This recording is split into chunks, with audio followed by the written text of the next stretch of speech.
ഗസയിൽ വെടിനിർത്തലിനോട് അനുകൂലമായി പ്രതികരിച്ച ഹമാസ് അടിയന്തര ചർച്ചകൾക്ക് തയ്യാറെന്ന് മധ്യസ്ഥ ചർച്ചകളിൽ പങ്കാളികളായ ഖത്തറിനെയും ഈജിപ്തിനെയും അറിയിച്ചു. 50 ഇസ്രയേലി ബന്ദികളിൽ 10 പേരെയും 18 ബന്ദികളുടെ മൃതദേഹവും കൈമാറും. മധു കൊട്ടാരക്കര ന്യൂജേഴ്സിയിൽ നിന്ന് വിവരങ്ങളുമായി ചേരുന്നുണ്ട്. മധു, ഒരു പൂർണ്ണമായൊരു സമാധാനത്തിലേക്ക് കാര്യങ്ങൾ പോകുമോ എന്ന പ്രതീക്ഷയാണ് ഈ സമാധാന ചർച്ചകളിൽ രൂപപ്പെടുന്നത്. പക്ഷേ എത്രത്തോളം ഫലവത്തായി വരും എന്നുള്ളതൊരു സംശയകരമായി ഇപ്പോഴും നിലനിൽക്കുന്നുണ്ട്. എന്താണ് ഈ ചർച്ചകളുടെ കാര്യത്തിൽ ഏറ്റവും ഒടുവിലായി സംഭവിക്കുന്നത് മധു?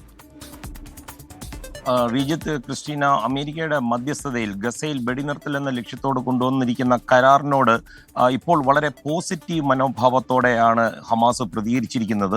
ഈ ബന്ദികളെ മോചിപ്പിക്കുന്നതും അതുപോലെ ഈ സംഘർഷം അവസാനിപ്പിക്കുന്നതിനുമുള്ള ചർച്ചകളും ഒക്കെ ഉൾപ്പെടുന്ന ഈ കരാർ നടപ്പാക്കുന്നതിനെ കുറിച്ചുള്ള തുടർ ചർച്ചകളിലൊക്കെ ഏർപ്പെടാൻ തയ്യാറാണെന്നാണ് ഹമാസ് നേതൃത്വം ഇപ്പോൾ അറിയിച്ചിരിക്കുന്നത്.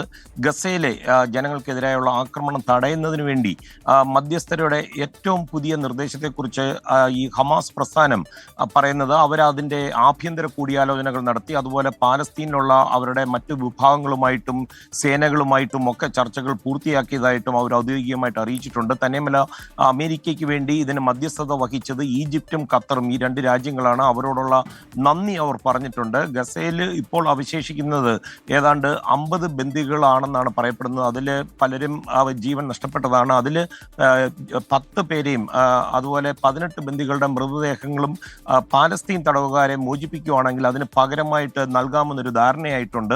അതുപോലെ ബന്ദികളുടെ ഈ മോചനത്തിന് ശേഷം ഇസ്രയേലിലെ വടക്കൻ ഗസയിൽ നിന്ന്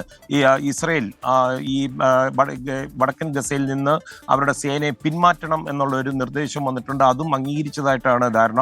പക്ഷേ ബെഞ്ചമിൻ നെതന്യാഹു ഇതിനോട് ഇതുവരെയും പ്രതികരിച്ചിട്ടുമില്ല. ഇസ്രയേലും ഹമാസും തമ്മിൽ ഏകദേശം ഈ 21 മാസമായിട്ട് തുടരുന്ന യുദ്ധത്തിൽ 60 ദിവസത്തെ വെടിനിർത്തലിനുള്ള ഒരു ഫൈനൽ പ്രപ്പോസൽ എന്നുള്ള നിലയ്ക്കാണ് US പ്രസിഡന്റ് ഡൊണാൾഡ് ട്രംപ് ഈ വെടിനിർത്തൽ കരാർ മുന്നോട്ട് കൊണ്ടുവന്നത്. ഈജിപ്ത് ഖത്തറിന്റെ സഹായം ട്രംപ് തേടുകയും ചെയ്തു. തന്നെയുമല്ല, തിങ്കളാഴ്ച ബെഞ്ചമിൻ നെതന്യാഹു വൈറ്റ് ഹൗസിൽ ഡൊണാൾഡ് ട്രംപുമായിട്ട് സുപ്രധാനമായ കൂടിക്കാഴ്ചയ്ക്ക് വരുന്നുണ്ട്. ഒരുപക്ഷെ അവിടെ വെച്ച് ഒരു പ്രഖ്യാപനം ഇത് സംബന്ധിച്ചുണ്ടാകുമെന്ന് പ്രതീക്ഷിക്കാം. Rejith, Christina.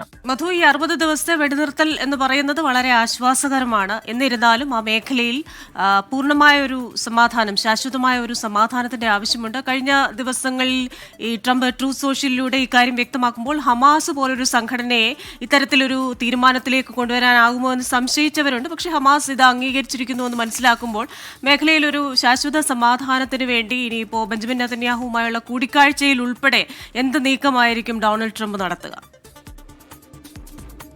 Christina, Donald Trump ഇതിൽ മധ്യസ്ഥതയ്ക്കായി ഉപയോഗിച്ചത് ഖത്തറിനെയും ഈജിപ്തിനെയുമാണ്. അപ്പോൾ ഹമാസുമായിട്ട് വളരെ നല്ല രീതിയിലുള്ള ബന്ധം നയതന്ത്ര തലത്തിലും അല്ലാതെയും ഒക്കെ ഉള്ള ഒരു ബന്ധമുള്ള രണ്ട് രാജ്യങ്ങളാണ്. അപ്പോൾ അതുകൊണ്ട് തന്നെ ഹമാസിന് തീർച്ചയായിട്ടും ഖത്തറിനെയും അതുപോലെ ഈജിപ്തിനെയും വിശ്വാസത്തിൽ എടുത്തുകൊണ്ടായിരിക്കാം ഒരുപക്ഷെ ഈ 60 ദിവസത്തേക്ക് വേണ്ടിയുള്ള ചില താൽക്കാലിക നിബന്ധനകൾ അംഗീകരിച്ചുകൊണ്ട് തുടർ ചർച്ചകൾക്കായിട്ട് നോക്കുന്നത്. പക്ഷേ ഇസ്രായേൽ സേന പൂർണ്ണമായിട്ടും ഗസ വിട്ട് ഒഴിയണമെന്നുള്ളതാണ് ഹമാസിന്റെ നിർബന്ധം. പക്ഷേ ഹമാസിനെ നിരായുധീകരിക്കണമെന്നാണ് നെതന്യാഹു ആവർത്തിച്ച് പറഞ്ഞുകൊണ്ടിരിക്കുന്നത്. ഇതിന്റെ രണ്ടിന്റെ ഇടയിൽ കൂടെ ഈ ഗസയിൽ സമാധാനം കൊണ്ടുവരിക എന്ന് പറയുന്നത് വളരെ ശ്രമകരമായ ഒരു ദൗത്യമാണെന്ന് ഡൊണാൾഡ് ട്രംപിന് അറിയാം. നമുക്ക് കാത്തിരിക്കുക മാത്രമേ മാർഗമുള്ളൂ. ഈ 60 ദിവസത്തെ വെടിനിർത്തൽ തന്നെ ഈ രണ്ടു കൂട്ടരും അതിനെ റെസ്പെക്ട് ചെയ്ത് മുന്നോട്ട് പോകുകയാണെങ്കിൽ തന്നെ അതൊരു വലിയ കാര്യമായിരിക്കും. ക്രിസ്റ്റീന. ശരി, മധു കൊട്ടാരക്കര ന്യൂജേഴ്സിയിൽ നിന്ന് വിശദമായ വിവരങ്ങൾ പങ്കുവെക്കുകയായിരുന്നു.